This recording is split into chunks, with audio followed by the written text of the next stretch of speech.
You know, imagine having Kevin De Bruyne and Bruno Fernandes in a midfield. That would be like, how sick would that be though? That would be crazy. With Jordan Henderson in the olden era doing the dirty work for them. I don't know about that. I don't know about that. Put the respect on my captain name, Bridget. I don't know about that. But yeah, no, you could be onto something. You could definitely be onto something. What's up, guys? Welcome back to the channel. It's your boy, Dominic Rich, Ryan LFC, and Ajamu Palmer here, back to do a recap of match week 34 of the English Premier League. Guys, how are you feeling today? Yo, one peeps, big up on yourself, everything lively. As I said, every week these teams drop results, Wolves drop results today, so we're looking good going forward. And which other team drop result again? I think it's Leicester, not Leicester.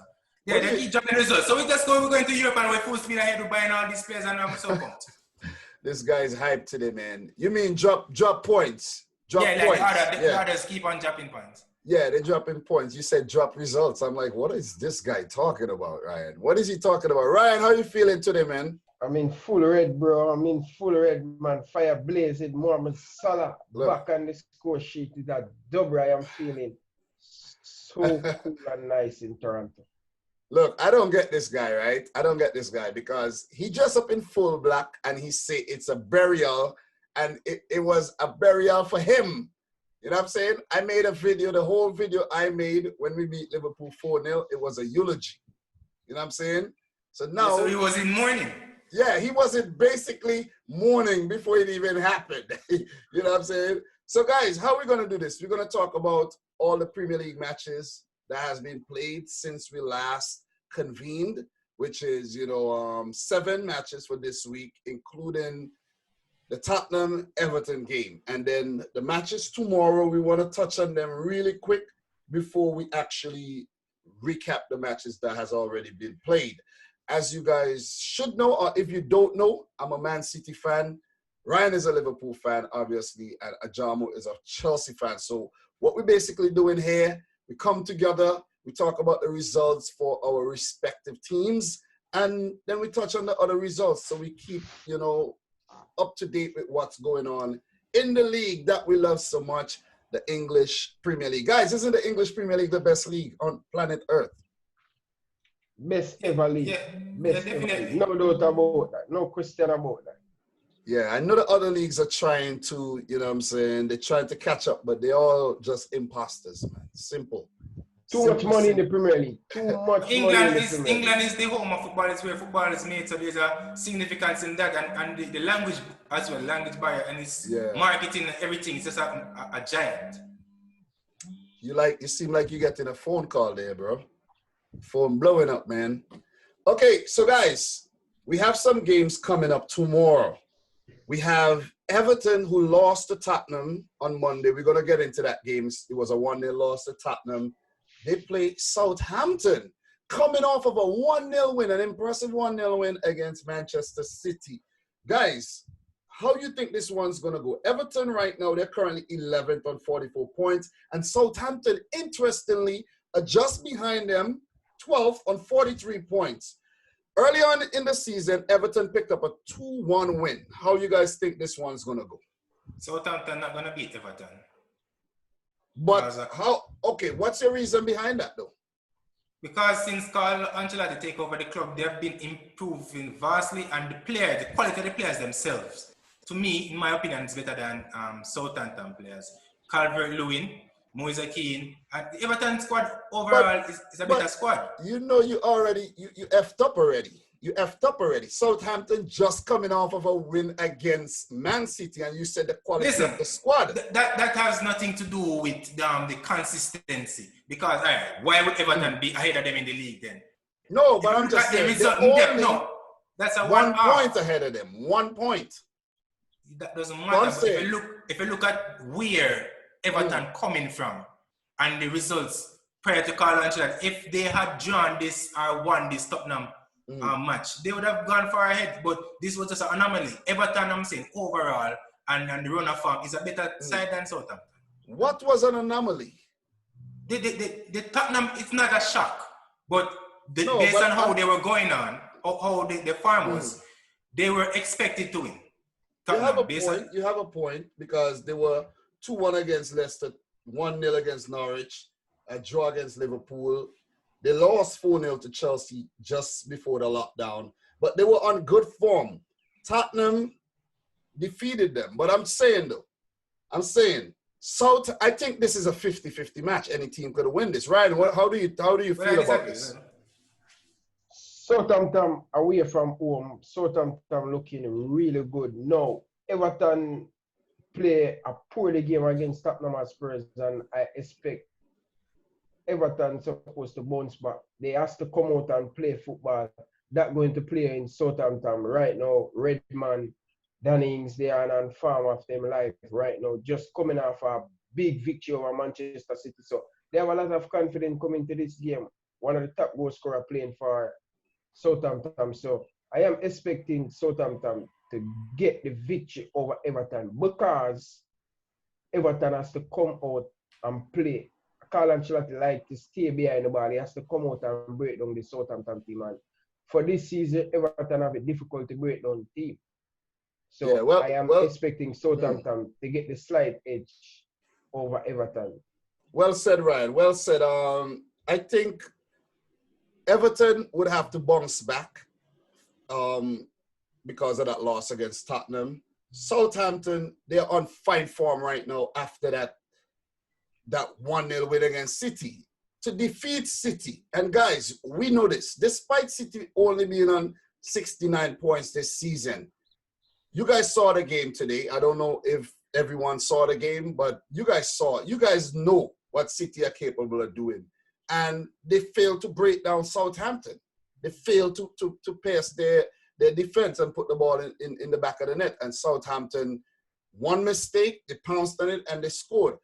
You have to remember this, to Everton defeat Leicester City at home, right? And last week, Watford get 3-1 from Southampton away from home. It's a very tricky. Both teams is very tricky, but right now, and current form, Southampton going to this game, back-to-back win. They are looking very good. You understand? So, Southampton for my money. Continue.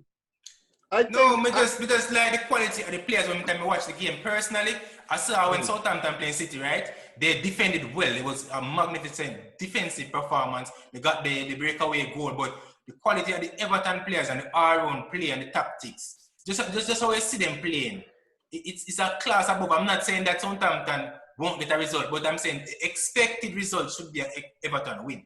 Yeah, but we know the Premier League dish out a lot of unexpected results, and a lot of games are very, very unpredictable. This one is really hard to predict. To be No, honest. I'm just reacting to what Ryan is saying, because Ryan is saying But let me say this: a 3-0 win against Norwich since the restart.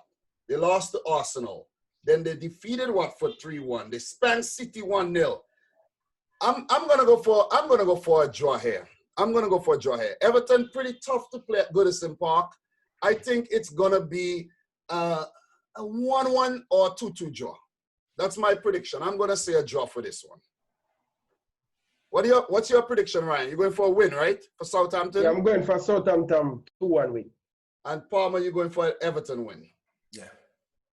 All right, so that's it for that game. Both teams still in the hunt for... they could still get Europe, because right about now, 5th and 6th, 6th. Wolves are playing around at 52 points. So if Southampton win this, they go up to 46. If Everton win this, go up to 47 with still 4 matches remaining. So Europe is still in the hunt. It's kind of, far-fetched, but it could happen. So let us go on to the next game. We have 2 more big matches tomorrow. And I would have ideally liked us to cover these games, but because of time and the schedule and everything, we just have to actually say, listen, man, our teams played already. We're going to talk about our matches. We could talk about, predict these. You see what I'm saying? Understandable, right, guys? Yes. So we have Bournemouth, man. This one is going to be a little bit easier. Coming up against Tottenham Hotspur. Ajamu, your thoughts on that real quick? Well, as I said, it's the Premier League, anything can happen. But this Tottenham Hotspur team, again, back to my point, is a much better team if you look at the players on paper. But anything can happen, as we said. But Tottenham, Hurricane, Gerson Fernandez, Heung-min Son, and Bergwijn, and these guys there'll be a problem, a crisis, if they can't get this done. I like how you put that. I like how you put it. It would be a crisis if they can't get over the line against Bournemouth, who has been struggling. Last game, a 5-2 loss against United, a 4-1 loss against Newcastle, a 1-0 loss against Wolves. That would have stung. Crystal Palace, 2-0 loss. Liverpool, 2-1 loss. They drew against Chelsea. How did that happen, though? They drew against Chelsea. I don't fear the big size, just the small size always causing problems. And they lost against Burnley, they lost against Sheffield, and their last win was against Aston Villa, and before that, they defeated Brighton. So Bournemouth is a team struggling big time right now, Ryan. You should know this. You're pretty much on top of this. The Cherries, I think, I'm just going to give my piece before I move on to you, Ryan. I think Bournemouth, they're going down. That's it for them this season. For the Premier League, that's it for them. It was a nice little run, but that's it for them, man. The players just didn't pull their weight this season. Your thoughts? Bournemouth, they haven't won in their last 5 games. Very, very poor. This is a type of running Bournemouth has been doing. That is a championship kind of performance. Haven't won in their last 5 games. It's difficult. It's difficult for Bournemouth to stay up in the English Premier League. They're known to scoring a lot of goals. They're not scoring a lot of goals, and they concede a lot of goals. And Tottenham Spurs, not their best game against Everton this week, but I think Jose Mourinho going to bounce back, and I think this Tottenham team have quality. Wait. Bounce back. You mean play a better game because they did win the game? Yeah, and the results, that's what matters. They bounce back. I want to see a better game. Sorry about that. Yeah. Guys, Mourinho want a bit. Wait. And when Ryan's a championship performance, it's not champions in terms of trophy, you mean League 2, because the Cherries have been... Well, no, let me correct you. You can't, not League 2, you mean the second tier. Because second division, second division. It's very confusing. I said championship. No, you said the right thing, You said the right thing. But I'm saying it's not championship performance as in a victorious performance.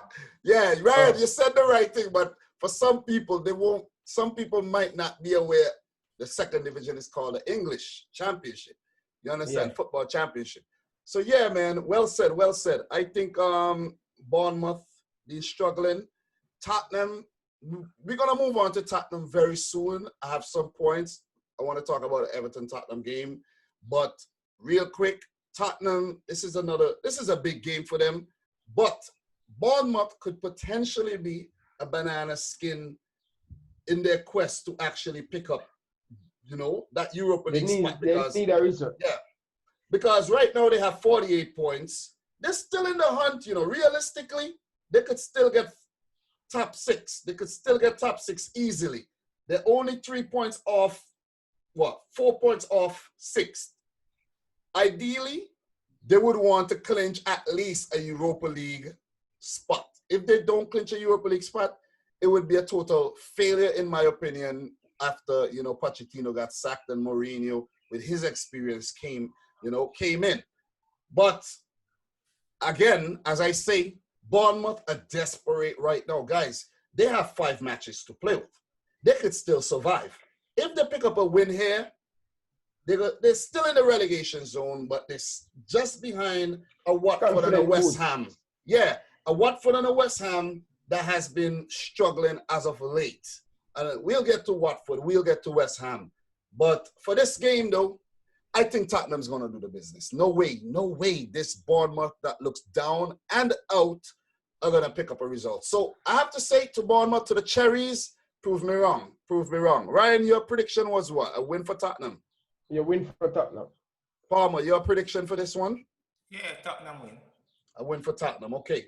So we're going to move on to the next fixture, which is Villa versus Man United. And I forgot to mention, guys, Tottenham did win the reverse fixture, 3-2. So Bournemouth didn't lay down and got, smashed out of the park. They did put up a fight. Villa versus United. The reverse fixture was a 2-2 draw. A 2-2 draw for Villa at Old Trafford. So, Man United, they're looking good. They're looking good. And we spoke about this in the last episode there. They're looking good. And it's going to be tough for Villa, who ain't looking good at all. Because for Villa, just give you guys some quick insight. You might be aware what's going on as well. The last game, a 2-0 loss against Liverpool. Ryan, of course, you know that. A 1-0 loss to Wolves. A 1-1 draw against Newcastle, which is a positive result for them. Still not enough. Chelsea, they lost 2-1. A 0-0 after the restart. They got lucky with that draw. The last time Villa actually won, it's very difficult to find it. I'm going back and back and back. Was against Watford on the 21st of January. A 2-1 win at home. So they're going to be at home. They need a big win at Villa Park. They need a big win. They need a big win. Ryan, your thoughts? With this Manchester United team and form of them life, Premier League restart, they're looking very good with players like Pogba back, Martial, Rashford back, and it's going to be a very tough afternoon for Aston Villa. And I'm expecting Manchester United to win this game and push for the Champions League spot. Important for Manchester United. They have to play Champions League next season because of the budget they want to spend. So I'm looking for a Manchester United win. 2-1. 2-1, Yeah. okay. I remember you said the reverse fixture, it was a draw, but this Manchester United side is probably 5 times better than that team based on form and the new players. Pogba has a new motivation. And we know it's the Premier League and the ball is run, but it's not that run. Manchester United will smash them at least 3. So the ball is pretty much going to be oval when they're done with them, basically. And I think this should be an easy win for Man United because the way Martial is playing right now, Greenwood, 2-footed. This man, look, this man makes you wonder why a Man United even linked to Sancho. You know what I'm saying? Rashford, he's been playing well as well. Bruno Fernandes, oh man, magnificent man. The man has just been, he's like, you know, imagine having Kevin De Bruyne and Bruno Fernandes in a midfield. That would be like, how sick would that be though? That would be crazy. That would be crazy. With Jordan Henderson in the olden era doing the dirty work for them. I don't know about that. I don't know about that. Put the respect on my captain name, Bridget. I don't know about that. But yeah, but no, you could be onto something. You could definitely be onto something. You could be onto something. Put some respect on his name. You could be onto something. Yeah. You're right. But if you tell Clappy, don't take him out for the field. But he had no reason to throw Jordan Henderson in the conversation. That's what I'm saying. How because listen, Dominic, if you have Bruno Fernandes and Kevin De Bruyne and Messi, they have to have a need a man who are going to do the dirty work, going to work for them, going to cover. Yeah, you're right. Jordan Henderson. For real, you're right. Going to get the chance to go ahead and do what they have to do, and Jordan Henderson cover them. You're right. So if Man United pick up a win here, they would only go up to 58 points. They would still be in 5th position, right behind Leicester City. And to make things more interesting, they play Leicester on the last match day. Okay? So it's going to be tight. And that match might be the decider to who picks up that Champions League spot. Right, guys? Think about that. What, United Leicester? Yeah, United Leicester. So, that's why I say. That's why I said it, and it look more evident now, right? United will finish 3rd, and Leicester will finish 5th. This is what I keep on saying. Till Leicester drop in results, Chelsea will just finish 4th, and Man United. But what about Chelsea finish 5th and Leicester finish 4th? Listen, you really like that. Don't be biased. No, but I'm saying points. No, but I'm saying we did not drop points. Leicester okay, but you guys are looking like you're gonna drop points. No, that's defense, not how it works. Oh, man. That's not how it works. Look, we'll get to that. We'll get to this game. Enough goals to stay up. We'll get to that game, you know. We'll get to that game. But defenses, I think, win you championship. Look at City. Ryan, we are the best attacking team in the Premier League, without a doubt, right? All the stats. I checked it today. We are topping all the stats, right? Hitting woodwork, the most goals, most shots taken. And it's like, how are we not higher? How are we that? How don't we have more points than we currently have? You see what I mean? It's because our defense is garbage. You see what I mean? Look at Liverpool's defense. I miss a lot of chances too. So you have to put the pressure on the attack. Yes, we miss chances, but we still have the best attack in the league. You understand what I'm saying? If the defense was a lot better, we would have had way more points, because some of the games that we lost is because of stupid defensive errors. That's all.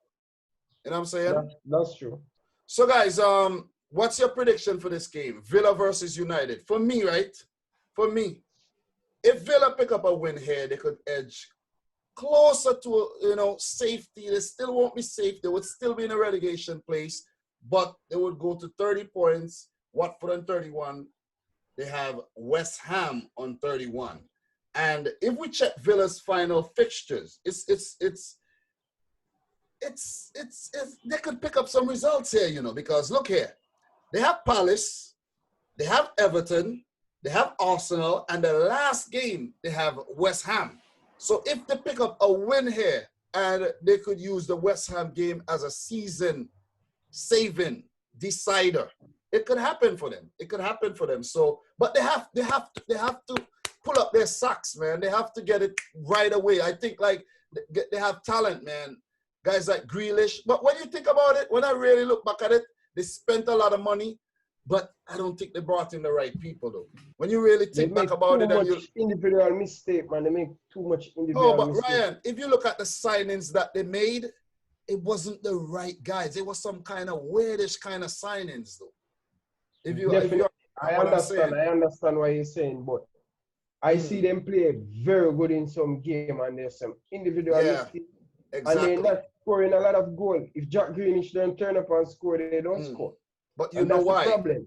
Remember, they brought in a big striker called Wesley from Club Brugge, and he picked up an injury. His season is done. He couldn't even recover during the lockdown.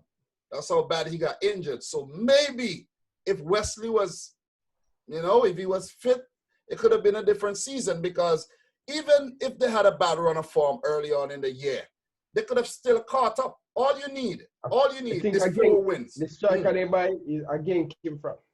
No, this is a different one. Remember, after Wesley got injured, they brought in Samatta. Oh, yeah. You're right. Look, you're right. Wesley has been injured for so long, you can't even remember the man. That's the thing. That's Brazilian. Yeah, it's the Brazilian. He has 1 foot longer than the other. He wasn't really scoring a lot of goals, but he was still a presence, Yeah, a presence. So, Ryan, what's your prediction for this one? I pick United to win 2-1. Palmer, your prediction for this one? I said at least 3. A 3-goal margin. At least a 3-goal margin. You think they're gonna get smashed out of their own park? Pretty much. So guys, we're gonna go back to match week 33, where we had one game that we didn't actually talk about. Tottenham 1, Everton 0. Guys, let me start this off by saying this was one of the most boring games. I fell asleep. I actually fell asleep. I came home from work. I did that. Yes, I fell asleep. Ryan, you watched this game or you fell asleep? No, I didn't watch that game. Okay. But I watched the highlight. It was very... Look, you didn't miss anything, all right? You didn't miss anything. Lo Celso... from Premier League return, so... Yeah, Lo Celso's... Too boring manager. Two pragmatic managers. Managers who are in the period of their career where they approach things a bit more pragmatically than in the past. So Lo Celso's shot was deflected in off Keane. It was an own goal. That was the only goal of the game. There was probably a few more chances and, close calls and stuff, but I didn't see it because I was sleeping. I woke up and I saw Tottenham won the game 1-0, and then I saw there was something about Heung-min Son and Hugo Lloris almost fought at the halftime break. Guys, did you see that one? Yeah, I see that. I see that one when they're going down the tunnel. Both of them players to come midfield them. What are your thoughts on that? I just want to see both of them, just the soldier up against the normal citizens. So both of them just fisting it. Listen, So Ryan, listen. Well, Well, to be truthful, I didn't see it within the match. As I said, I've stepped through it, but I saw the highlight of it and I saw the post about it. And listen, not because someone went into the army for 3 months mean they can fight who they could not fight before. Listen, that makes no sense. Listen, Son is a bad boy. I told people that long time. Hunming's son is a bad boy. Okay? He broke Andre Gomez's leg. He broke the leg. He did that. Against Bournemouth, he pushed down that guy, Jefferson Lerma, red card. He got another red card again. I can't even remember. Listen, Son is a bad boy. He has a temper issue. I hope no one goes to war with South Korea because it's problems. Look, you go to war with South Korea, Hunming's son, General Son, is going to handle your business. But I think it's been, this is what happened in football years ago, long before me even born. This is nothing new. Yeah, it's nothing. Look, it's nothing new. From what I've heard, it's nothing new. It's nothing new. What I heard, this is how these guys are in training a lot of times too. And Hugo Lloris said, listen, it's because he wants them to play intense football, and Son was slacking a bit. So as the captain, he had to call him out, and you know what I mean, like, come on. So he rushed towards him, and Son wasn't, Son retaliated. Son wasn't backing down. And it would have been interesting if that play, I can't remember who was between them. If it was Davinson Sanchez or one of them. But if it wasn't that player, oh man, we might have had a fist fight. Listen, Dominic, do not take goalkeeper light. When them have on that gloves, do not take them lightly. Trust me. Don't play around. But Lloris did come out. I watched the interview. Lloris said it's nothing. It's just, flaring up, tempers flaring up. Him and Son has since mended the whole thing. He said himself, look, after the match, we were good again. Mourinho said it was a beautiful thing to see. He liked to see it because it's showing fight amongst the players. Yeah, so Tottenham would be dangerous at the end of the season, where they have Bournemouth coming up. We spoke about that already. They have Arsenal. Oh, man. That one is going to be big. The next time we meet up, guys, which should be Sunday, that one will be big. We have something to talk about, big time. Then they have Newcastle, Leicester, Crystal Palace. It's tough fixtures, but they're capable of picking up a lot of good results here. Their goal is to get top 6 right now. Realistic, they could still get top 4, but it's far-fetched. Tottenham are 10th. 48 points, 10th, but separating them from 4th, 11 points. So I don't think they're gonna get 4th, but 6th only have 52 points. They could get 6th. What are your thoughts on that, really quick? Well, if Tottenham can finish over Leicester, that season will be such a successful season because everybody been raving on about how good Leicester is, but that won't happen this year. Yeah, that won't happen. And they turn around this side. This team is a quality team, and they should be doing better. They just went to the Champions League final. They have some quality players. I'm not sure what could motivate them to perform better, because I don't think it's a personal issue per se. Probably defenders are old, but who could they bring in? They have a lot of new talented players into the team, and I don't see the improvements made. Yeah. Ryan, your thoughts, quickly.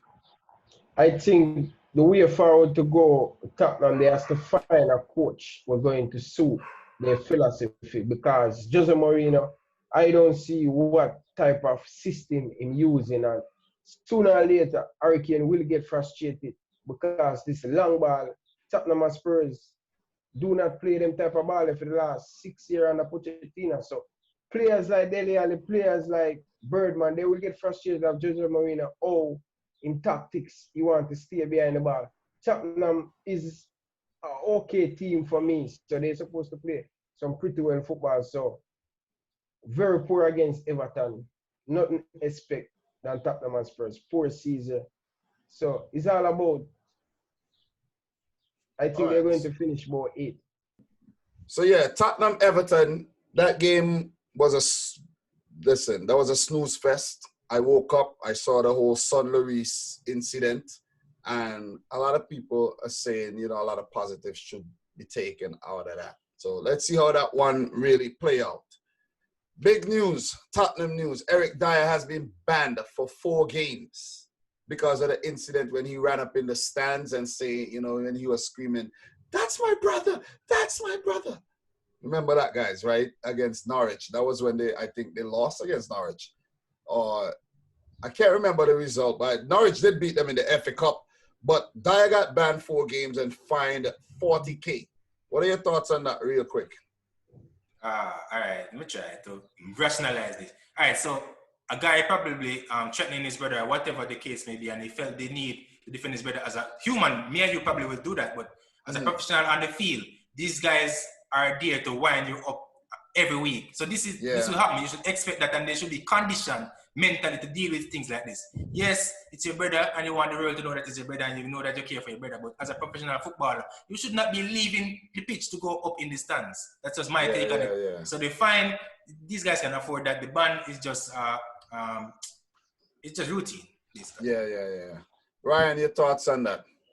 Well, as a professional footballer, is no way you have the right to go in the stand. What if you go into that stand and that guy just shoots something or you do something? And that's reckless. That's reckless. You have to more be a professional. You have to think out of the box. What could happen if you go up there? But that's a change for him. So I hope him learn him lesson from it, and no, he do not do that again. So that's The fine is just a slap on the wrist, but the ban could be kind of detrimental for Tottenham because Dyer has proven himself to be an important player. I never really rated Dyer, to be honest, but obviously Mourinho rated him highly.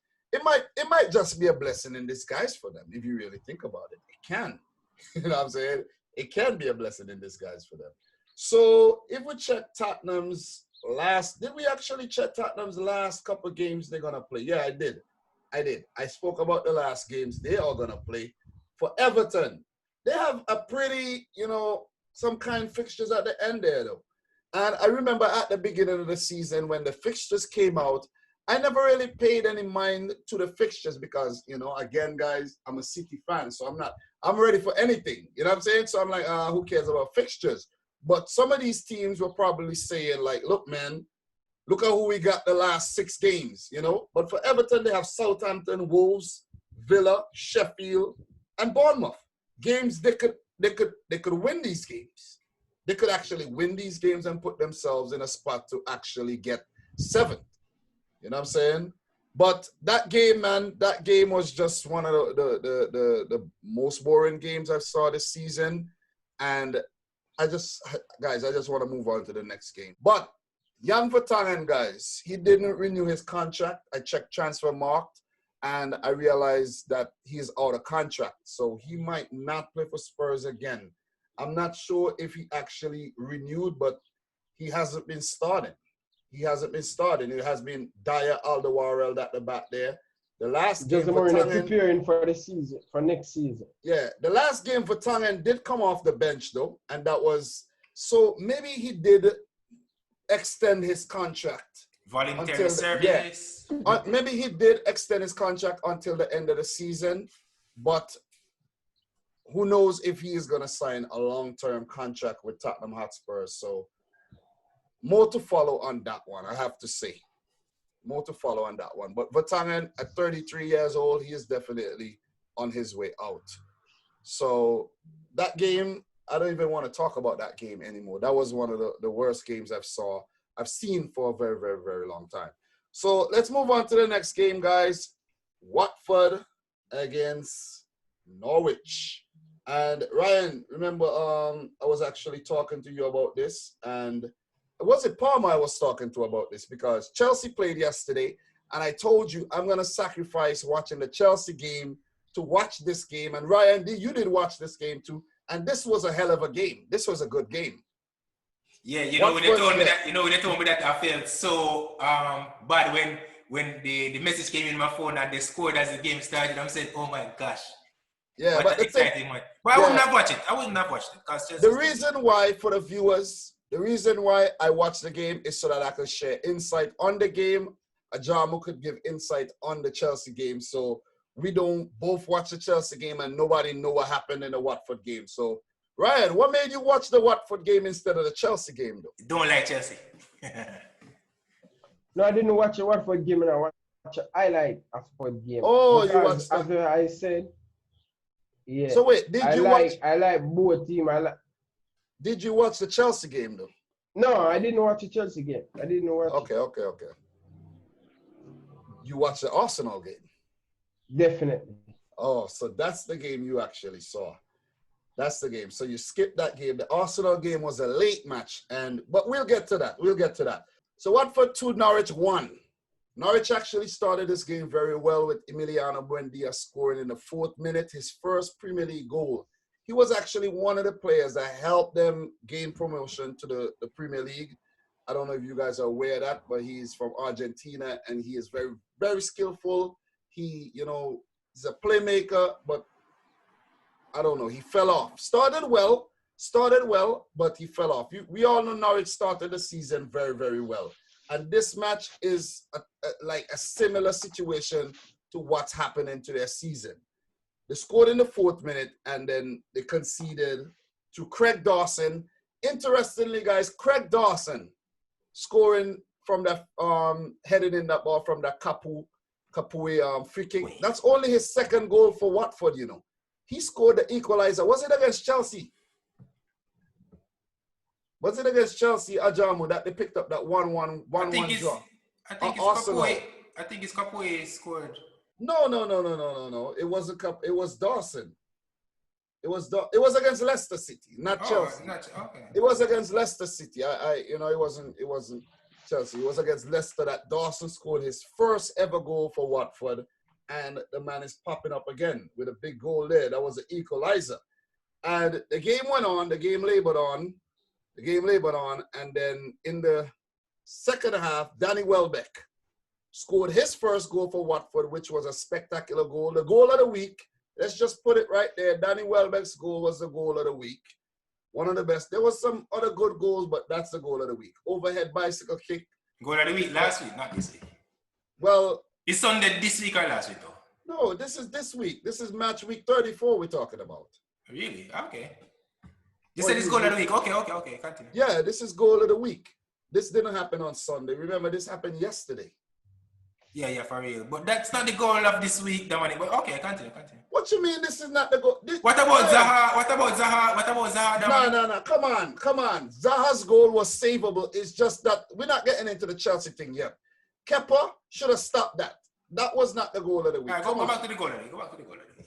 That overhead bicycle kick. That bicycle had trainer wheels on it. Listen, no. That was a good goal because the ball got deflected from Sarr, who crossed the ball. The ball got deflected. The defender didn't deal with it properly. He actually set it up. And Welbeck, with the presence of mind to go overhead, bicycle kick, and pull it off. Come on, you got to give the man props for that. After all that he's gone through with injuries, at United, then Arsenal, and now at Watford, which could be a final lifeline for a previously promising career. Like, come on, man. Watford with a big win, Nigel Pearson, 2-1 win. They go up to 31 points now. So they're edging ever so closer to safety. They're still in 17th, though. All right, so we were talking about the Welbeck goal. And that was a spectacular goal. Palmer, you trying to play down the goal, but that was an awesome goal. And I'm saying that's goal of the week. That's goal of the week. And I'm happy for Danny Welbeck, as Ryan was saying. Very, very happy for the man. He deserved that. That would do a lot for his confidence going forward. And that could actually help Watford pick up some favorable results going forward. If we check Watford's next fixtures, because this is crucial, this is big. They have Newcastle next, and they could pick up a win against Newcastle. They have West Ham. Oh, man, that's a big game in the grand scheme of things in terms of, the back end of the table there. But they face their worst nightmare, Manchester City. Every time they play City, it's 6-0, 7-0, 8-0, 5-0. I don't know what happened when Watford play City. They just get beat out of the park. And where's the last playing out? Watford? Yeah. The match playing at Vicarage Road. And the last You're not giving match, them 6-0. we've been giving them 6-0 anywhere. Anywhere, Ryan.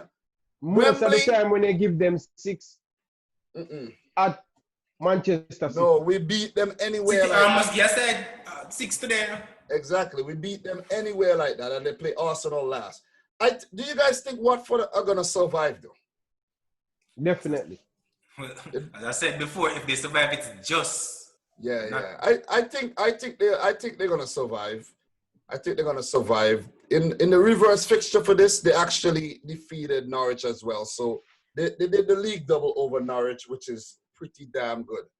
Norwich, a very, very unlucky team this year because I didn't watch the game. Ryan, you didn't watch the game, but I got to find out that the young kid called Adam Ida, he did hit the post against Brighton.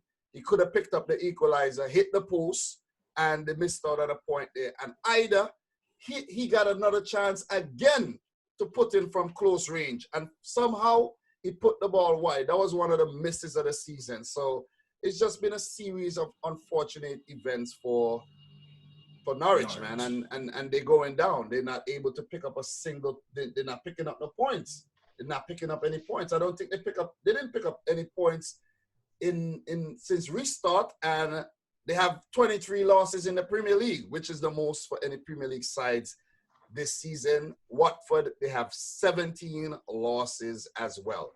Guys, we're gonna move on from the Watford Norwich thing. These two teams are struggling. Norwich, I think they're gonna go down. Watford, they would just survive. What are your thoughts on the water breaks in the Premier League? Ryan, what are your thoughts on the water break? Well, for me, it kind of most of the time for the lower team like Aston Villa and the Watford, every single time they get a water break, they always lose concentration and they concede a goal. So for the lesser team with not good quality player in them team, they always making mistakes. So for me, the big team, they really suffer from the water break. So it's okay for me. I don't have a problem with it. But you don't have a problem with it. Why? Because you support a big team? That's why you're saying that? No. For everybody level, for everybody in the Premier League, it's good for them. But yeah, the lower team more lose concentration when they come out. Look at it against Aston Villa. Yeah. Aston Villa was playing very good against Liverpool, and every single time they go for water break, they make mistake when they come out. Yeah. And that was one of the big things, because up until the second water break, it was 0-0, and then right after the water break, you guys scored.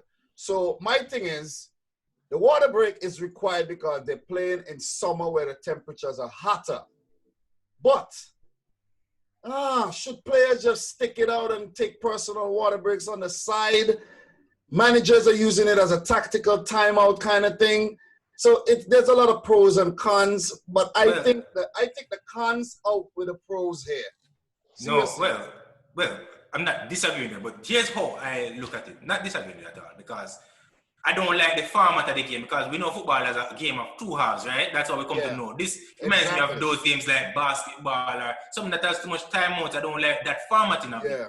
However, on a medical perspective, remember you have doctors and people research the need for hydration, especially during the summer and times like this. Maybe they even need it other times as well, because going out there, we play football, we might not have the same experience because we might not exert ourselves as much. Even when people run long distance in the Olympics, they hydrate, but I'm not sure this will be something that will persist. No, that would not persist because it's because of summer. Remember the World Cup in Brazil? They did the whole water break thing as well. I don't know if you guys could remember, because of how hot it was in Brazil during the summer. Yeah, but why I brought this up is because I heard that they're gonna do 5 subs going forward. Yeah, and we're gonna move right. I have that right there next to talk about. Thoughts on 5 subs next season? Do you guys think 5 subs should be implemented next season as well? And just continue with the flow. It's the same thing to me, right? It messes with the format of the game. Not saying that we won't adapt to it or get to upset it, but it changes the format. We know football is a game with 3 subs, right? Yeah. So will it be 5 subs in the Premier League, then 3 subs in our next competition like the Champions League? Will it be like that? And 3 subs in 5 subs overall? It has to be. That's what I'm saying. It has to be like that everyone get acclimatized, because if we train to play with 5 subs and we just use 3 international matches because of the injuries. So they have to get accustomed to the same format. And I think if it's changed, which is it is, we will just have to get used to it. But the format is changed.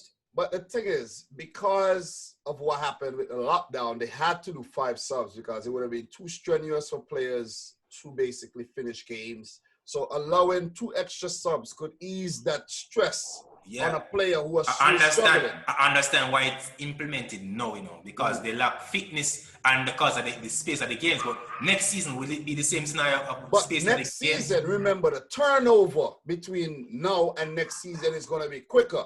So that's the reason why they're thinking about implementing it next season. True, but will it will last the entire season as well, Dominic? And they will have... It has to because it started, but they wouldn't have any type of preseason now. So I'm not sure about the. They are gonna. What do you mean? They are gonna have a preseason. They can't have any preseason. Dominic, think about it. Maybe some teams. I think. Look, listen to what I'm saying. They will have a preseason. Maybe not a preseason abroad.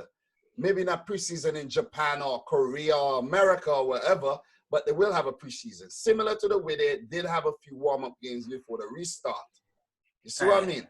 Check it, right? They have Champions League, starts in August, right? When they finish Champions League, how many friendlies will they have time to play within that time? They will play 1 or 2 friendlies. That's what I'm saying, so they won't have any preseason.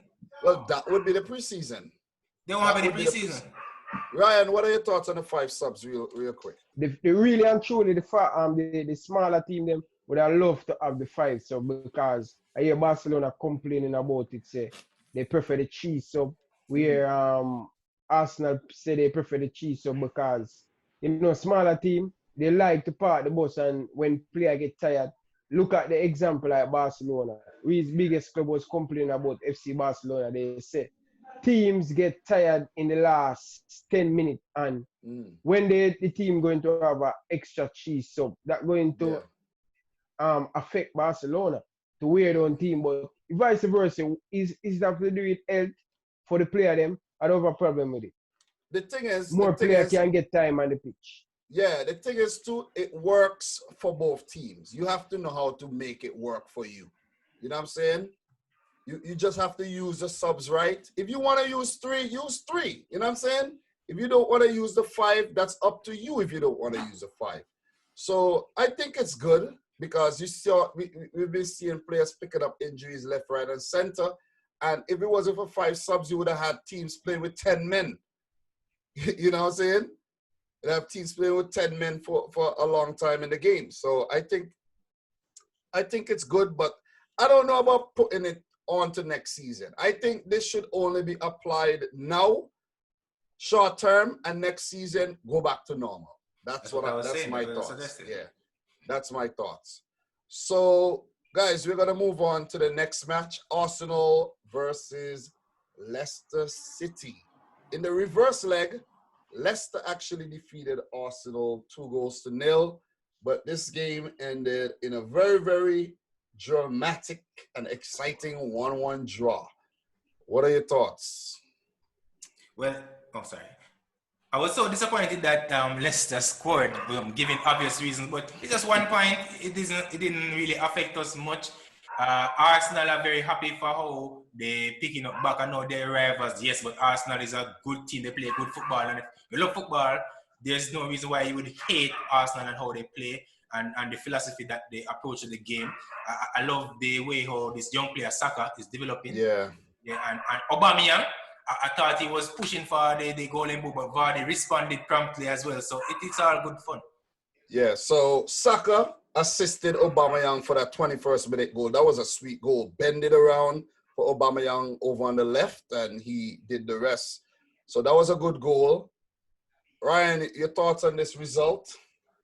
Arsenal have themselves to blame this game. First off, Arsenal was a better team. Arsenal should score 3 or 4. They should kill that game and look into rest player in the second half against Leicester City. But unfortunately, Leicester City showed that they have the character to stick into the game and came up in the second half, push back Arsenal, controversy. That guy get red card. Yeah, Nketiah with the red card. Yeah, Nketiah get red card. And from Downhill. Arsenal get 75th the red- minute. 75th minute onwards, Leicester fought back well and they scored. They scored. That was a good goal though. Substitute Damari Gray, setting up Vardy, who was at the right place at the right time. VAR had to take a look at it, but the man was onside, man. The man was onside and he popped up again. He popped up again. How many goals now? 22 goals this season. 22 goals. Yeah, the man is on fire. So there were talks that Vardy should have got sent off for kicking Mustafi in the face. You could see the studs in Mustafi's face and everything. He wasn't sent off. Nketiah was sent off.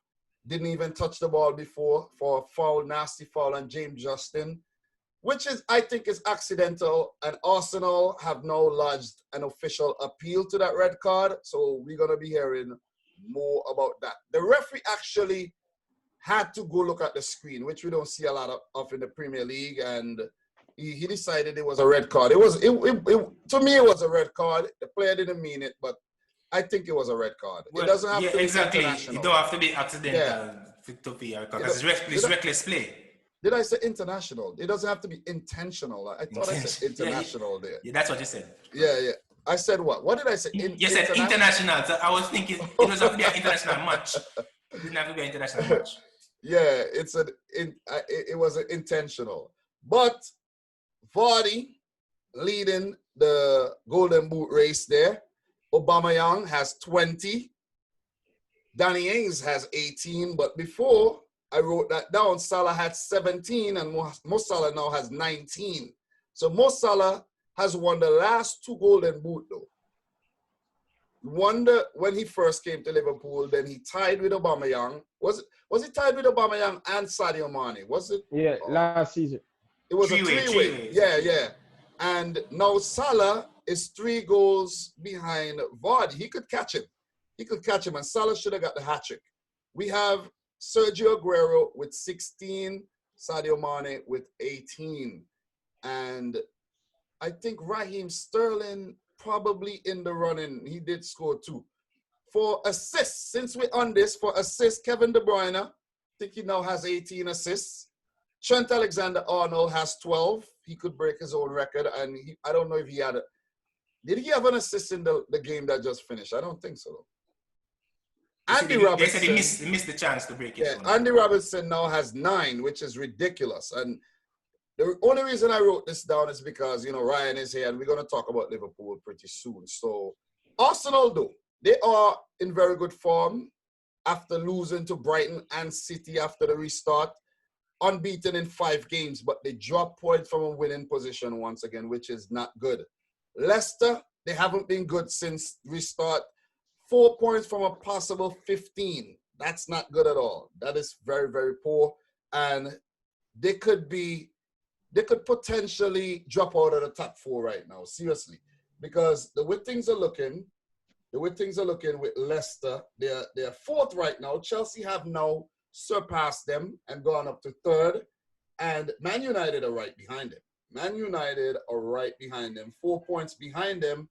And if we check the fixtures that Leicester has remaining, they play Man United, they play Tottenham, they play Sheffield, and Bournemouth. Maybe the Bournemouth is a a pushover, but the next 3 fixtures, oh man, they could lose all 3. And Palmer, as you said, Leicester could actually finish 5th here. And we spoke about where Leicester could finish, but Ryan, you still think they have top 4 hopes? Leicester City, they missed 3 key players against Arsenal, so hopefully they can come back and give the Leicester City strength. But I think they're going to have enough to finish in the top 4. You think so? Definitely. The last 3 fixtures I named, you think they're gonna pick up results in those games? They have Manchester United at home, last game of the season. I'm expecting Leicester to give that a good go. You know what I have to say about that? I think it's in Leicester's hands. Their top 4 hopes, their Champions League spot is in their hands. But they could also finish 5th, and get Champions League if we're banned. Because the verdict for that is gonna come up pretty soon. I think it's July 12th next week. We're going to know. Next Monday. 13. Monday. 13. We're going to know. Yeah, whenever it is, we're going to know. And teams maybe could relax and play for top 5 instead of top 4. You know what I mean? But Arsenal, they currently 8. You know what I'm saying? And realistically, Arsenal, top 6. Top 6 again. Europa League football again for Arsenal. That's what they have to push for. That's what they have to push for. Ryan, do you agree? Palmer, do you agree with that? Well, if they're lucky enough, yes, they will get to Europa League football. That's If likely. They could also miss out. Yeah, they could miss out, but that's likely. That's most likely. I am hoping not the Gunners get champions Europa League. I hope not. If they're not getting if they're not getting the Premier League, the Champions League, if they're not getting the Champions League. No, Europa League. Yeah, if they're not getting Champions League, if they're not getting Champions League, it don't make sense for them. Get Europa League, right? Because it kind of threw them off their season anyway. You understand what I'm saying? Yes, so it better them not in Europe.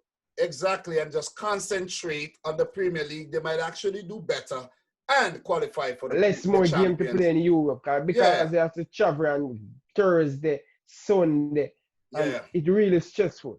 When you think about it, that could be the reason why Arsenal haven't been making Champions League for some time. You know, those Thursday matches going to Azerbaijan and Turkey. Yeah, you know, it's really not because they have jet lag and all of that, and they're exhausted from the traveling. Exactly. So Arsenal, top 6 the most for me. Top 6 the most. Their next game is against Tottenham Hotspur. That's going to be a big one, and we spoke about that earlier. We'll be back to talk about the results. We're not going to get into too much prediction there, but if we have to make a prediction, guys, for that, Arsenal versus Tottenham, what would be a prediction though? It would be at the Emirates. No, it would be at the Tottenham Hotspur Stadium. Pardon me. What are your thoughts on that? The score will be very low. I want to say 0-0, but I know these players have the capability of scoring because they have a Aubameyang and a Kane. But they just have the tactics I know Mourinho will bring and the incapability of Arsenal to score. 0-0 is unlikely, but it could happen. So, guys, the next game we're going to move on to West Ham 0, Burnley 1. The reverse fixture was also a 3-0 win for Burnley. So, Burnley did the league double over the struggling West Ham United, and they must be really, pissed off that they couldn't pick up a result against Burnley, and they're kind of struggling at the back end of the league there. But it was a brilliant goal scored by Jay Rodriguez. A nice crossing by Taylor, and Jay Rodriguez with the header off the post. That was the crossbar. I like those kind of goals, though. When they hit the crossbar and hit the ground and go back up, those kind of goals are really nice. Very good goal for the former Southampton striker. Yeah. That was a good win for Burnley, though, who didn't start pretty well. After the restart, they weren't looking good. They had a whole lot of contracts problems with the players. They had a whole lot of problems, with the whole the controversy when they played City. With the whole, we're not gonna get into that right about now. But they have been picking up some good results, though. Burnley, I'm talking about, not West Ham. West Ham was on a good little bit of form there after they picked up that 3-2 win against Chelsea. They got that. They got that 1-1, that 1-1, that 2-2 draw against Newcastle. They should have actually won that game as well, and now they lost to Burnley. But they have Norwich next, which could be a good thing. They have Watford next, which will be a big game. Then they play United, and they have Aston Villa. So they have they have at least 3 kind fixtures that they could pick up wins. And you never know what could happen against Man United, but the way they're playing right now, I think they would actually lose that game. But, guys, do you think West Ham are going to survive? I don't think West Ham going to survive, West Ham playing right now in the English Premier League is very poor, pitchy-patchy. They get so many chances against Burnley, and they did not take it. You watch this game? Now I watch some highlight of it. Oh, okay. Yeah, but you have to understand that Burnley is a very good team. You can't look, because if you look what do you mean by a good team? Or okay team? They're a very good team, meaning that They don't play the best football, but they get the results that they desire. The reason why they're good is because they're 9th on 49 points. They have 1 point less than Arsenal. Burnley, with a win in their next game, and if results go their way, could hit top 6. So they are a good team. I never said they are a great up against team. Liverpool next. They could upset Liverpool. They can. Look here. Nick Pope has the most clean sheets in the Premier League right now. Tied with Alisson Becker. Tied with Alisson Becker.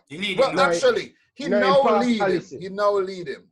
Both of them tied by 18 and then him get this. Yeah. Not 18, 13. He now has 14. And coming into the game, I didn't actually read out that part yet. Coming into the game, he had 13. Now he has 14. So Nick Pope could actually pick up the Golden Glove this season. Alisson has 13. Edison now has 13 as well, going back to the debate. But I think Edison did play more games than Alisson, though.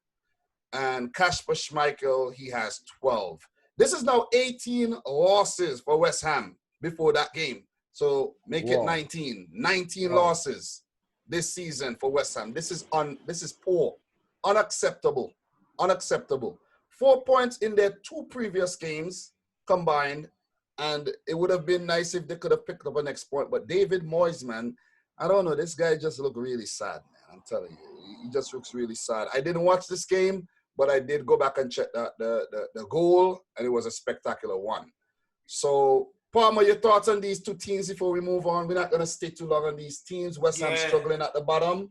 Pretty stadium that they don't deserve. And I saw Moyes' reaction. It wasn't good. It was very disappointed with them. I didn't really watch the details of the match. I saw a match, actually. I watched it, but I can't recall the match. It wasn't that important. It was a warm-up for the other matches that I wanted to watch. What about Burnley, though? You think about their form right about now? Because I heard all of, as I said, I heard all of what they were saying about Pope, and I watched in the match. I saw the says and all of that. I heard the commentary, but as I said, I was not really in the zone. When I'm watching matches like these, I do other things as well. So my attention wasn't there. Because Burnley, 1-0 win against West Ham, 1-1 draw against Sheffield, 1-0 win against Crystal Palace, 1-0 win against Watford.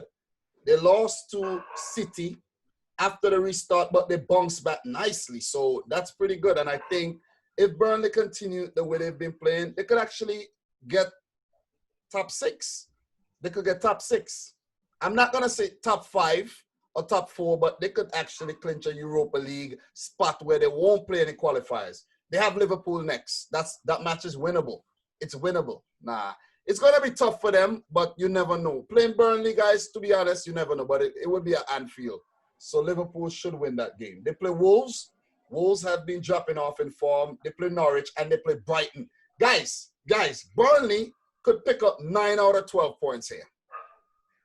Do you guys agree or disagree? Why not? Yeah. They could. Yeah, you know, West Ham, I think West Ham is going to survive, though. Because, Ryan, remember, there's Aston Villa struggling. There's Norwich struggling and Bournemouth struggling. So I think West Ham will be fine. They have Watford struggling. And we should remember that only 3 teams can get relegated. Yeah, so Watford and West Ham, they're in the 30s. So I think they'll be fine. Also, guys, before we move on to the next fixture, the Premier League did their rounds of COVID-19 tests and they had 0 positive tests, which is a good thing. So the league is going to continue. The league is going to finish off. We're going to move on to the next fixture here, guys. Sheffield United. Wolves, 1-0 win for Sheffield United. Late goal at the end by John Egan. Brilliant corner by Oliver Norwood. That guy, Oliver Norwood, is really good on the dead balls, you know. Really, really good, man. That guy is flying under the radar. He's flying under the radar. And John Egan, who is a very talented defender, young defender there for Sheffield. 3rd minute of extra time with the brilliant header to break Wolves' hearts, man. Wolves, back-to-back losses, man. Back-to-back losses. Guys, your thoughts on this match? This is what catching up on Wolf. Back-to-back game after game, 2 game, 3 game a week. Wolf cannot manage it. What do you mean? You're going back from the Europa League times, sir? No. This week, man, like 2 games they play against Arsenal in this week. But everybody played that type of fixture. That's what I was gonna say. Listen. No, Yeah, but Ryan. no, it's right. No, I listen, am Dominic, it's saying, right. No, you're right. what I'm But anybody saying, have to do it. I am saying Mm. some of the smaller teams cannot keep up with it because their team not deep enough. Yeah, you It's have not a good smaller point. team You have a alone, you good know, point. because it happened to us too. We lose against with some to us because these back-to-back features. We played 3 matches in the space of 7 days the other day when we lost to some. So Ryan, everybody goes you have through a good point, but everybody has to play that. But the thing is, you have a great point. I'm not taking that away. And you didn't say that the depth. Maybe they're lacking the depth. And when they change up the team too much, the quality goes down. Hence the reason why, Sheffield got the better of them. Lapse in concentration at the end there, though, because they should have at least picked up a point here. Definitely. I was trying to show you that this team wasn't even in the conversation for top 4, because these teams tend to plateau, as Dominic, as Ryan said. Yeah. Because of the depth, they don't have the depth, so they can't maintain a season, a full season. Yeah. So Ruben Neves did hit the crossbar. I saw that from a free kick. So that was quite unfortunate for them not to actually score. I didn't watch this game, but I did saw a few clips. The reverse fixture was a 1-1 draw. It was heading for a stalemate, but Sheffield, who has been struggling, and they picking up things again, because against Burnley, they got a 1-1 draw. They spanked Tottenham Hotspur 3-1, but before that, they lost 3 on the trot and picked up a 0-0 draw against Aston Villa on the first match. So they get 7 points out of the last 3 games. So basically the last 3 games, they did pretty good. 7 points, which is big. And the fact that they picked up these points, they are now back in the running for Europe. They're 7th, which is the qualifying spot for Europa League. Is it? I think it is.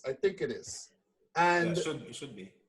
Yeah, I think it is. And they're above Arsenal. So if you're above Arsenal and Tottenham, Everton, that shows a lot. That tells a lot for a team who just came back from the Premier League, just came back into the Premier League after 12 years absence. But we won't stick too long on these games.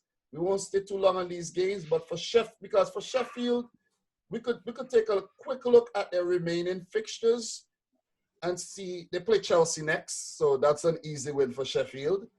They play Leicester. You didn't catch that, right? I hear you. I'm not going to pull me out. Okay. But they have some rough fixtures, though. They play Chelsea, they play Leicester, they play Everton in the last game against Southampton. I think they're capable of winning any of these games, but I think it's hard to predict. It's really, really hard to predict, though. Your thoughts on Sheffield quickly, guys, before we move on. Sheffield United, oh my God. They are doing great in the Premier League, and for first time for almost 12 years, they're back in the Premier League. So I hope not they get the Europa League, because they're going to be in serious trouble. So, but maybe sky's the limit for them. Maybe they want Europa League for the money. You know what I'm saying? So that's what I was going to say. Right now, any of these guys to get Europa League. The fact is, someone has to get Europa League. No, someone Ryan has to finish. Yeah, Ryan has good intentions. I get what he's saying, but guess what? When they go into Europa League, remember they get money for the Europa League. And if they are good enough to challenge for the Premier League, they should be able to go in Europe. Why would you want to go in Champions League? And they can't. Europa League should be like a training ground. It should be like a training ground for going to Champions League, because these teams are sure they would want to make top 4. And if they have the intention of making top 4, they must be able to cope with a Europa League. Definitely. Palmer. The main priority is to stay up in the Premier League. Yes. Yeah, but what I'm saying is some of these clubs like a Sheffield or a Burnley, they should manage it, Palmer. No, I understand what you're saying. No, I hear what you're saying about the quality of these teams, right? They have the capability to look at the Wolves. Our Wolves have the capability to challenge for a Champions League place, so they should be prepping for it. They should be prepping for it. Wait, let me say something before we move on. We don't want to. We have 3 big games to finish off this video, and we don't want to spend too long on these teams right here. But what Ryan is trying to say, their main goal is to play Premier League. If they could play Premier League and place 16th every season, it's great for them. They're gonna get that Premier League money. And they're not in the Championship or below that. Yeah, I hear Play what in you're saying. Europa League. Look, I hear what you're saying, Dominic. let me But finish. just before you say no. No. Let me finish. Let me finish here. Play in the Premier League for a couple of seasons would prepare them for a Europa League and then a Champions League. But the fact that they just came up, it's going to be hard for them. They would go right back down. You see what I mean? Because Wolves were struggling a lot this season, you know. Wolves were struggling a lot and they just picked back up. Palmer. Listen to Ryan LFC. You see every one of them team, Wolf, Burnley, they're going to struggle in the season to stay up in the Premier League. Exactly. They're going to struggle. They're not ready for it. They don't have the budget. They don't have the depth and the quality. They don't have the depth. They don't have the budget. They don't have it. The best thing for them, their main goal is to stay up in the Premier League. And they build from there. Right? Yeah. We have a good opinion still, not killing you, but I'm telling the main opinion to this time. Everybody I'm just saying, I understand have a good point. Clubs have the vision, but you have to look at it as well. The fans might want more. The players not playing in Europe will look for moves as well. So if you look at that, man like Traore and those players might be looking to move to a club that playing in Europe. That is true, but having your eye on Champions League might make you fall down. You know what I'm saying? You have your eyes on something that you can't reach, it could make you fall flat on your face back to the Championship. So we're going to move on though. Crystal Palace 2, Chelsea 3. What an exciting game. I didn't watch it, but I saw the goals. Giroud again popping up in the 6th minute. Then we had Pulisic scoring again, involving in the goal again. Brought down for a few penalties. He's been good. But then Zaha popped up. And what a goal, man. Kepa, I think, should have stopped that. That was straight down the middle. But what a shot from outside the box. That was a great goal. And then Benteke, just after Chelsea went 3-1 up, Benteke replied. And that they walked the ball in the back of the net. Chelsea, I don't know, the defense has looked suspect. Crystal Palace walked the ball inside the net. And then I think one of their midfielders, if it's McCarthy or McCarter, they hit the post, right? They did hit the post. And then late, Benteke could have equalized, and then Zuma rushed in with a crazy tackle, which was clean. And it was crazy, man. What a tackle. Ryan, you saw the tackle? No, I didn't see the tackle. I didn't see the highlight or anything. You need to go and check back the highlight for this game. Palmer, what are your thoughts on this game briefly? So when they started the first minute, there was almost an error, and they made a back pass almost cost Chelsea in the 6th minute. James made a pass. That's Reece James. And it took out Cahill because he's running and he tore his Achilles, but the players continued. It was poor sportsmanship, but the whistle didn't go off. So, yeah, that's that. I did have that written down. Cahill got subbed off early. Yeah. And Sacco, Ryan, your former player, he came on. And that was kind of unfortunate for Cahill coming up against his old team too. He would have wanted to, stay on and fight. And yeah, you could continue now.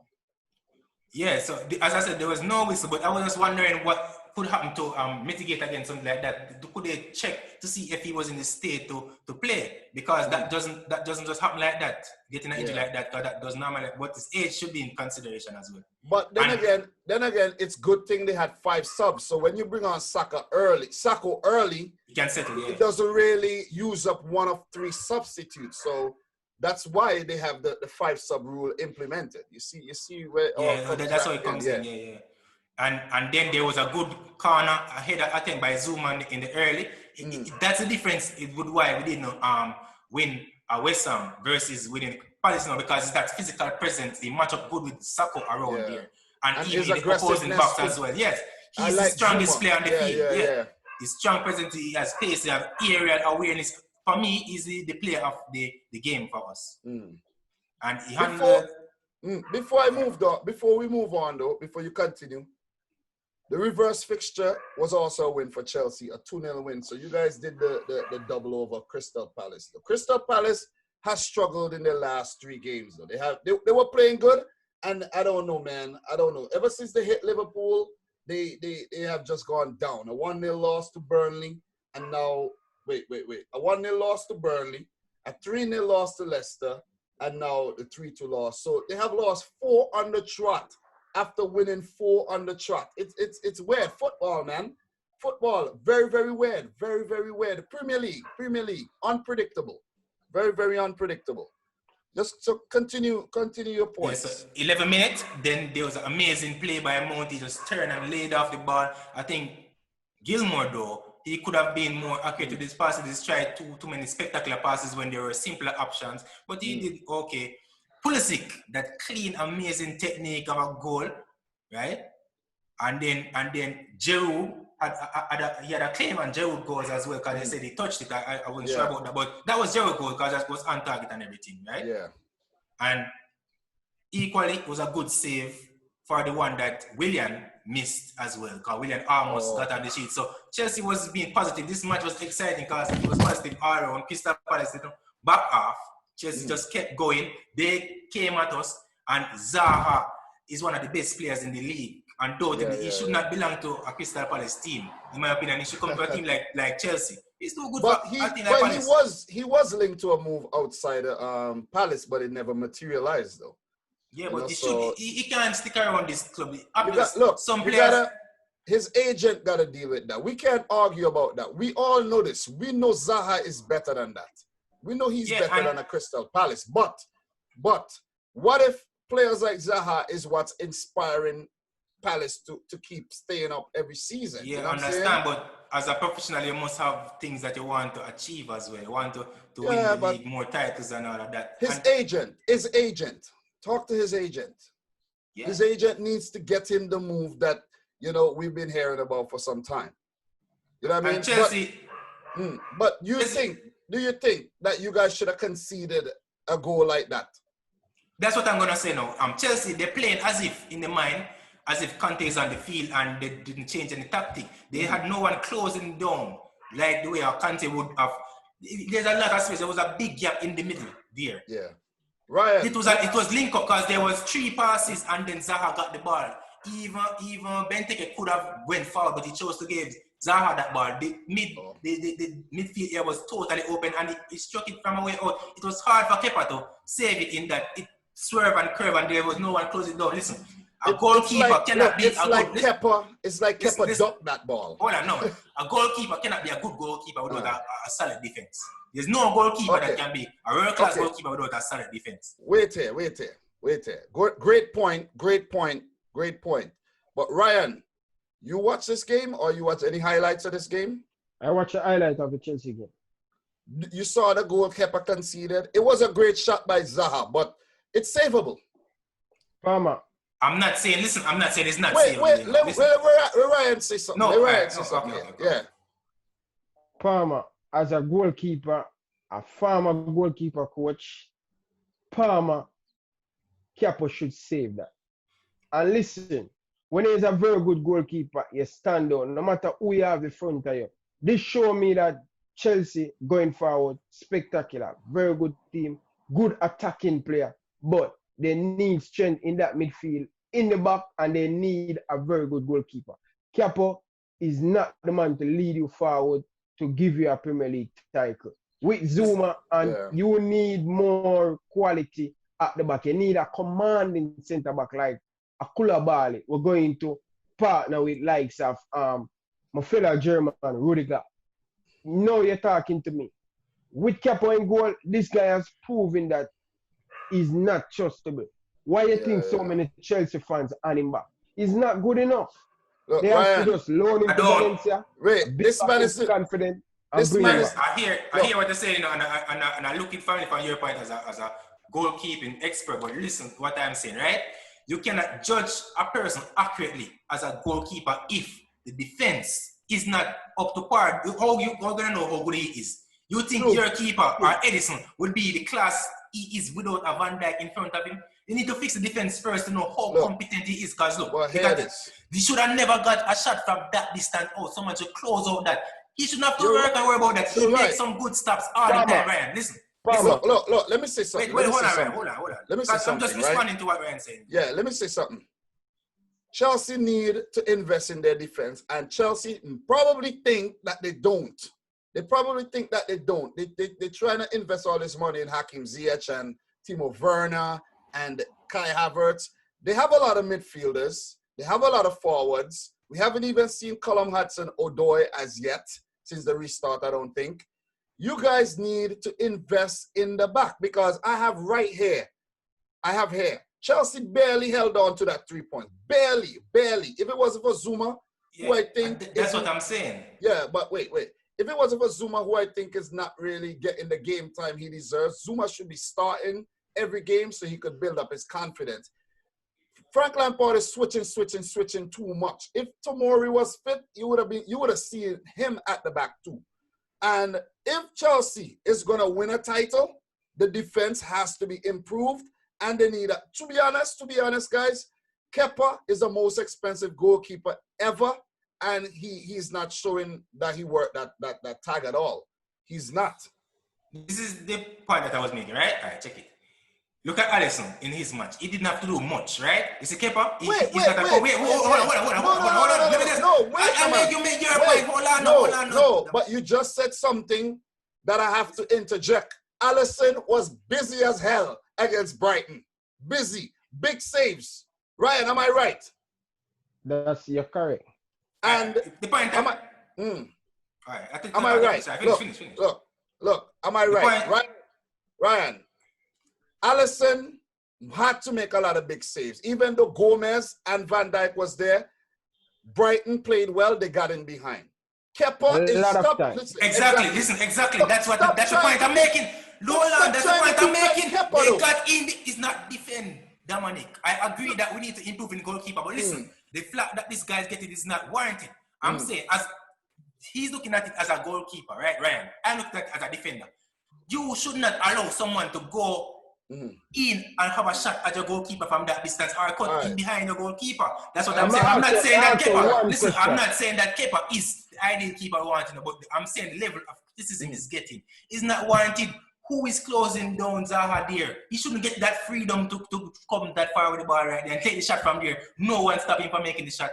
All right, I'm not saying he shouldn't have said it. That's the difference between a Kepa and an Alisson or a Pope, a Nick Pope or a Dean Henderson, because when the defense fail, a good keeper is there. That's why you bring in a keeper like Kepa, okay, to stop those balls because he's highly rated.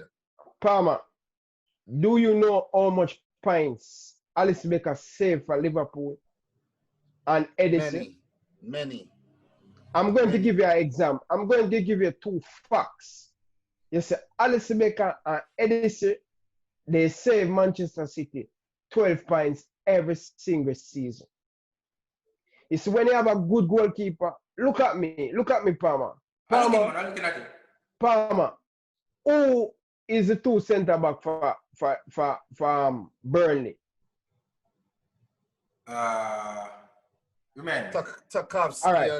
Tarkowski and Ben-Mee.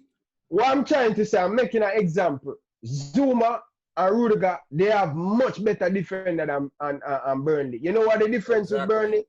They have a solid goalkeeper who are going to save them at least. And Ryan,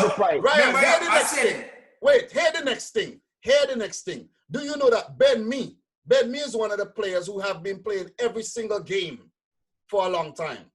But guys, we don't have enough time. Let's move on though. But Chelsea though, their last four fixtures, they have Sheffield, they have Norwich, they have Man United in the cup, but that's the FA Cup. They have Liverpool and Wolves.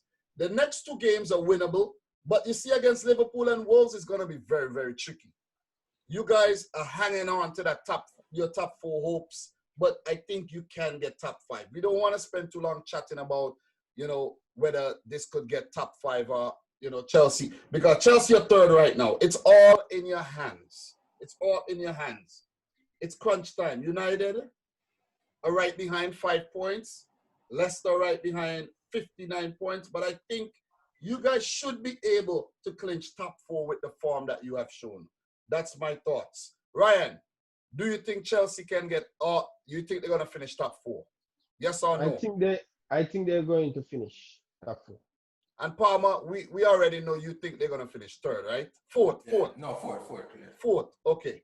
Fourth. And you think Leicester are going to fall out? That's only Fifth, fifth. yeah, they'll finish fifth. But tomorrow or within the coming days, we know they will still make Champions League. So in terms of Palace, they're 14th. We're not really going to talk much more about Palace. You know, they're just a team that they just exist. They just pretty much They're exist going in to the be a Premier Premier League. League team. Yeah, they're just making up numbers in the Premier League, in my opinion.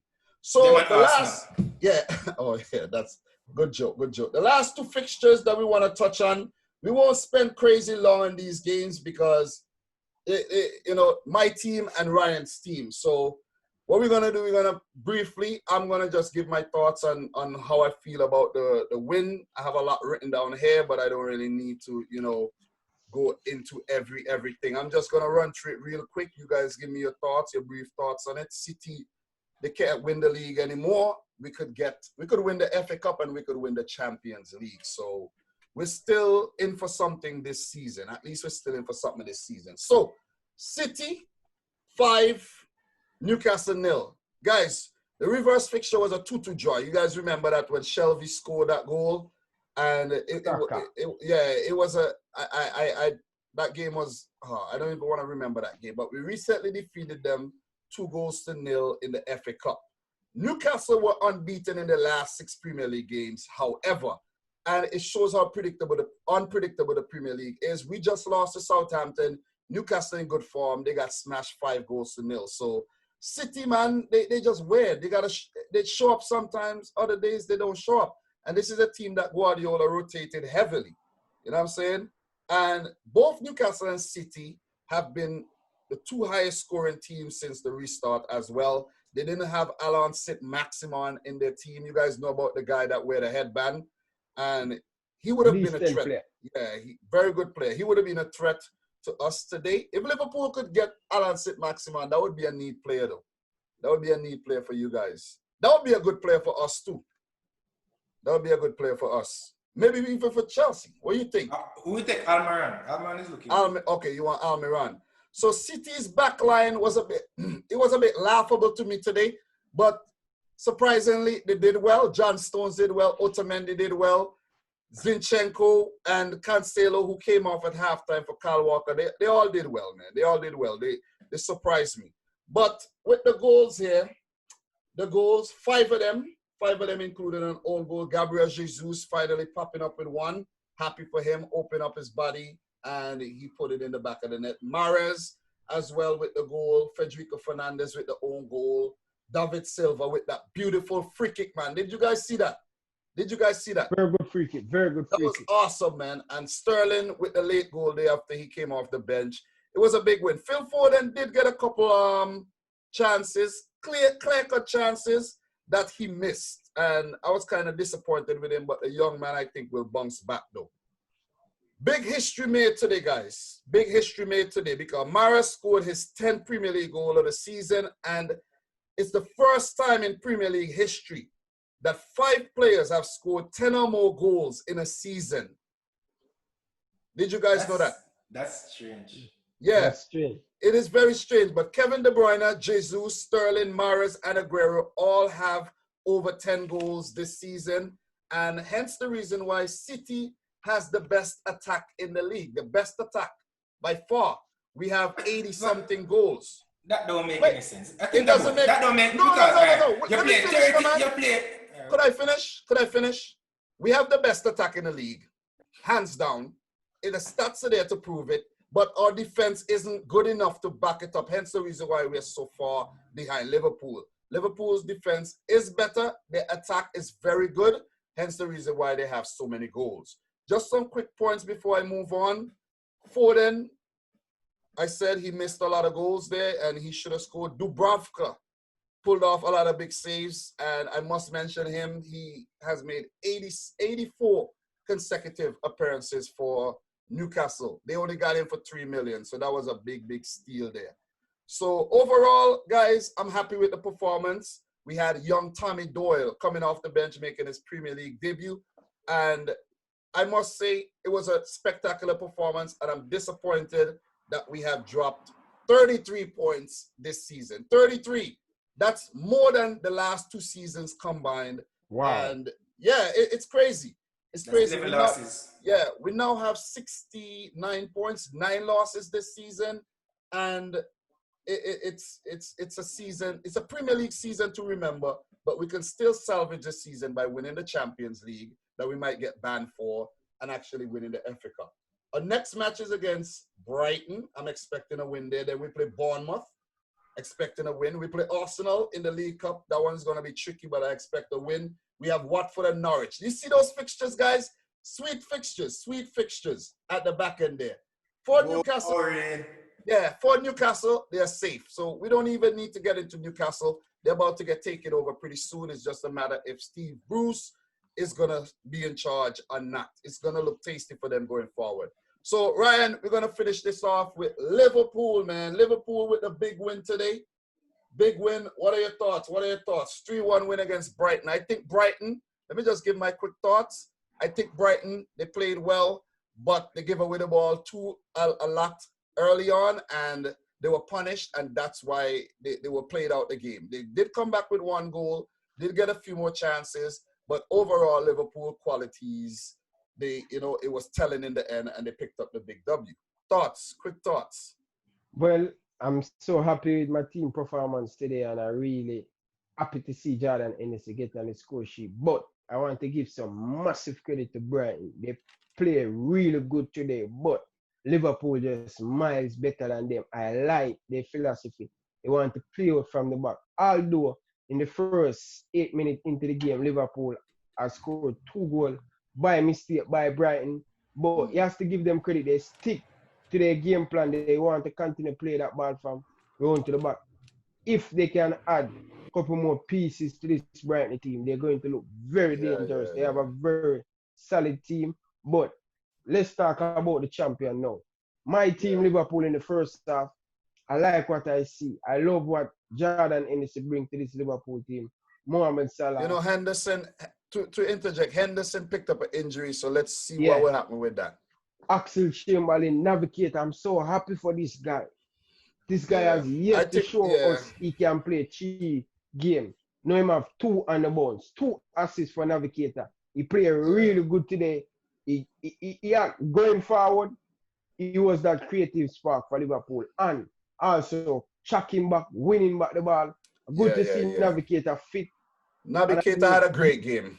I hope Navigator is the player that Liverpool looking for, that creative midfielder. So we do not have to buy anybody come this summer for that creative midfielder. I just want you linked to Thiago though. You think you guys should get Thiago? If Genie don't want to sign Liverpool cheap, they don't want to give Genie the money what Genie earned. Why not sign Thiago? One of the best midfielder in world football right now. One off, not the best. One off. Yeah.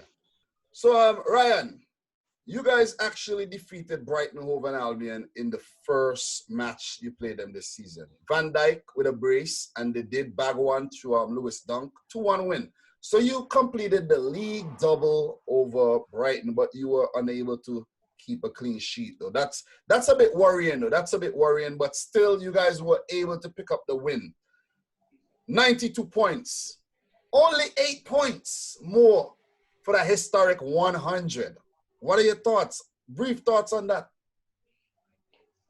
Well, for the first time to see my team winning the Premier League and see they winning it in style, and they're going to get 100, and my prediction, they're going to get 103 points to break Manchester City record, and that's going to be, why not? For 30 years, they win it in a style like this, over 100 points. Remember, we're the first team to get over 100 points.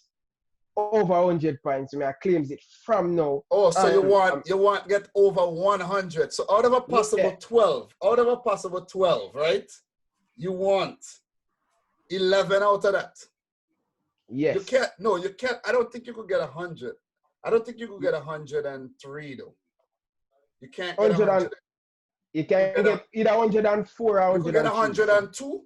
You could get 102. But it's insignificant. You play Burnley next. You play Arsenal. You have Chelsea, and you have Newcastle last.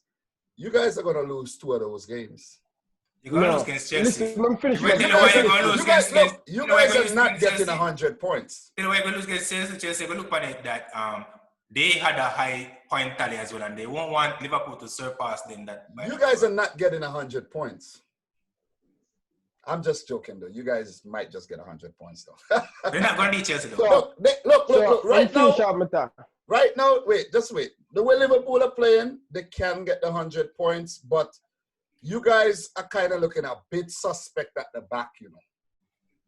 And Brighton was behind there a lot. If they had the quality, if they had a few more players like Trossard, who scored that goal, and this guy is, oh man, this is a really good guy. I think he's going to move on from Brighton very soon. Leandro Trossard, the Belgian, wicked goal. And before you make the point again, before I forgot, that kid that came over from Chelsea, Tariq Lamptey, that right back, the guy is so fast and he's so talented going forward, and he's good in defense as well. So shout out to Tariq Lamptey, the best player for Brighton on the day, in my opinion. So, wait. Palmer, what are your thoughts on the Chelsea youngster shining? Yeah, he looked very good. I didn't know anything about this guy, but watching the game, man, I saw he reminded me of Saka, but that pass, how he crossed the ball and he measured it, and they finished by Trossard. Alisson, the greatest keeper in the world, could not do anything about that. It flew past him like a rocket. But to give Alisson some credit, though, he did pick up a red card in the reverse fixture. Remember that? 76-minute red card.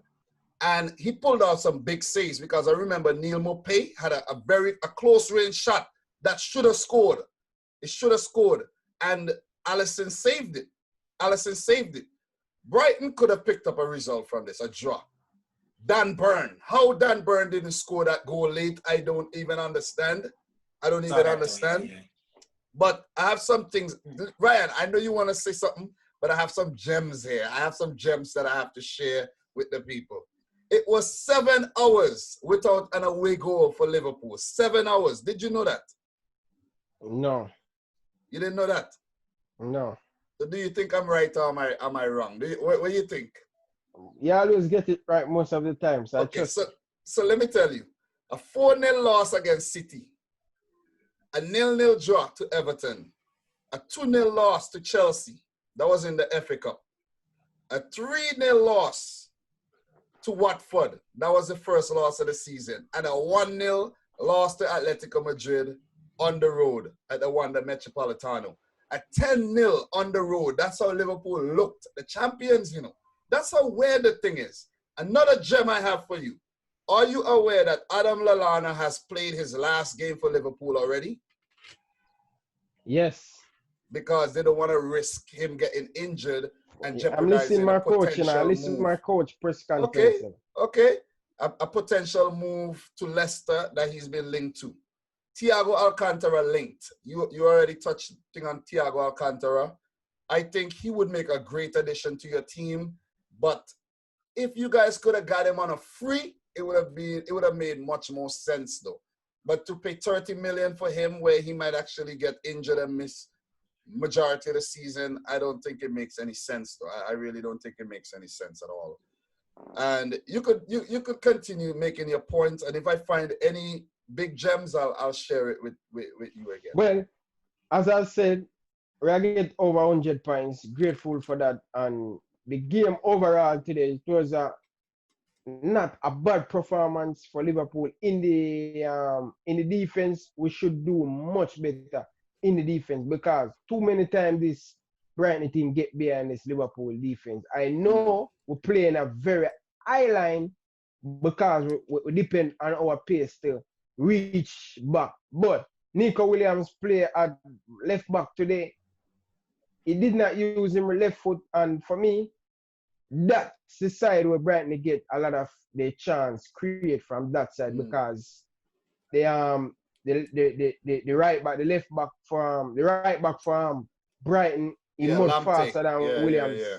So he give Williams a lot of credit, but I think Nico Williams play a okay game to me. Yeah, I think he had an okay game because he's filling in at left back, and I did mention that Nico Williams could play at left back. He had an okay game. I think Nico Williams is a good prospect, and we're gonna be seeing a lot of him next season. But that guy Tariq Lamptey was a bit too much for him, though. Yeah, a lot of burn with pace. So Overall, Mohamed Salah scored 2 today, right up back the 19 goal, and this guy has been stats-wise, this guy has been proving that he have him stats to back it up. So Mohamed Salah fans them out there, big up. And also, overall, today, it was a very good win for us, and I'm happy with the win. It was a good game because I think Brighton did give you guys a run for your money. And if they didn't make those 2 silly errors early on in the game that you guys pounced on and scored, it could have been a different result. But you have to give credit to you guys. That's because, true. But Graham Potter, Brighton hold on. One more. Talk about my captain, player this season. Okay. Talk about my captain. We'll get to Henderson. Jordan Henderson. That was a good goal. What a wonderful strike. This man deserved to win PFA play. That's all that was a good goal. But I think Kevin De Bruyne deserved player of the season, though. You know what, Dominic? It's the most of used fans, not only you alone. You guys don't really appreciate the defensive side than the hard work. No, you guys need to give more midfielder. But look at what Kevin De Bruyne has been doing, though. But collectively, all I'm saying, I'm not saying Henderson does not deserve it, but Kevin De Bruyne is giving him a run for his money. And yes, and Henderson had a great game, for Liverpool's sake. Hopefully he's not out for a long time and he could finish off the rest of the season. But I think Brighton, let's give Brighton a little credit here. Graham Potter, they have scored the most goals since they came back to the Premier League under Potter, and they're safe. They're pretty much safe again. You know what I mean? I want to mention something. Oxlade-Chamberlain should not be playing as a left winger. He should be in the midfield. He did not play as a left winger today, Dominic. So where was he playing? Liverpool did not play a 4-4-3 from the start. No, but he was playing on the left side, further up the field. Further up the field, but more likely I play in that number 10 and Jiff sometime on that right-hand side, because Liverpool did not use a 4-4-3 today. Look, from the formation here I'm seeing right now, no, that's the ups, bro. That's the ups. It's not an up. It's what I'm saying. It's where he is on the field. I'm just saying. Ox played as a left winger. Yeah, definitely. I said it from the start. In our WhatsApp group, I don't like to see Ox play out there. He do not offer much for us out there. I like to see him inside that midfield, driving towards the opposing team. But I think Salah had a big game, and he should have scored a hat-trick today, definitely. Ryan, do you know that Brighton has never beaten Liverpool in the Premier League era? Palmer, do you know that? I heard today. I didn't know before that they commented yesterday. And they have 2 overall wins in their history against Liverpool, and that dates back in the 60s and 70s. So Liverpool pretty much has the stronghold over Brighton, definitely. And I didn't expect anything less than a win today. Ryan, another thing for you, fun fact. Do you know that Hamburg, the German team, was supposed to hire Jurgen Klopp back in 2008, and they didn't hire him because they claim his appearance was scruffy, and he used to wear jeans with holes in them, and he used to show up late to training and all of that. And Klopp did say all of that was not true. Like, he's always punctual. But what I'm trying to say is, look at what happened to Klopp and look at what happened to Hamburg. Think about it. That's true. Look at where Klopp is at right now. So it just shows you, sometimes in life, you gotta have patience. He was at Mainz. He took his time. He went to Dortmund. He did things. He went to Liverpool. It took him 4 years, and now he's on top of the world. And that's a great way to end this video today. Congratulations to Liverpool on winning the Premier League. It's a historic win too. They're the quickest Premier League side to 30 wins as well. They did it in 34 matches. That's another fun fact. And, another thing too, Brighton, they don't finish the seasons well at all. And the last year, they lost 9 on a trot, I think. And this year, it could actually be a bad end to them too, because they play City next. They play Southampton.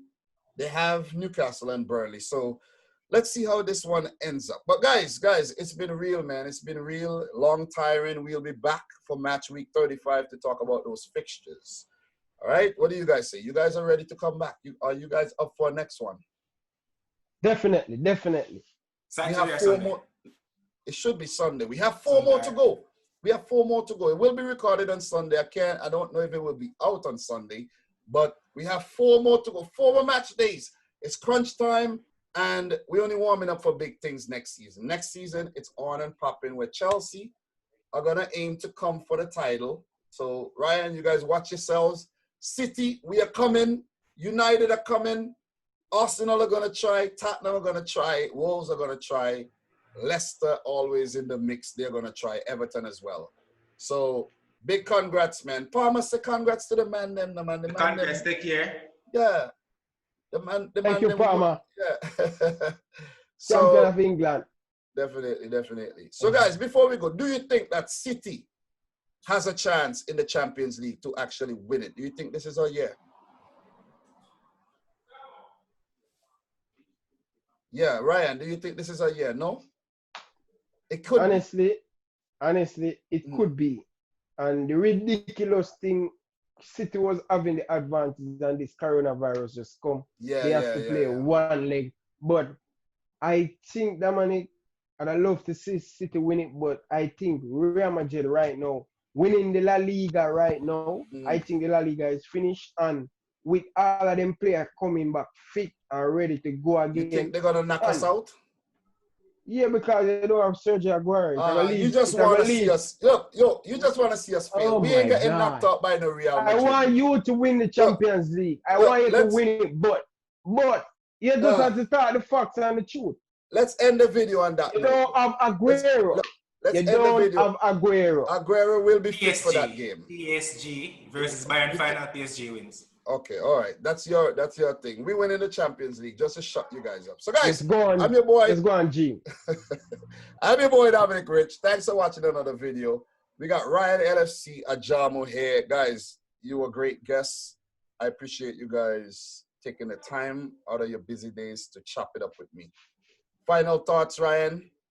Thank you very much, guys. Hit the like button and hit the subscribe button. Road to 2,000K. Ajamo. Yeah, until next time, take care, enjoy the day. Road to 2K. Road to 2K, guys. 2K, Right now, almost at 2,000. And, respect.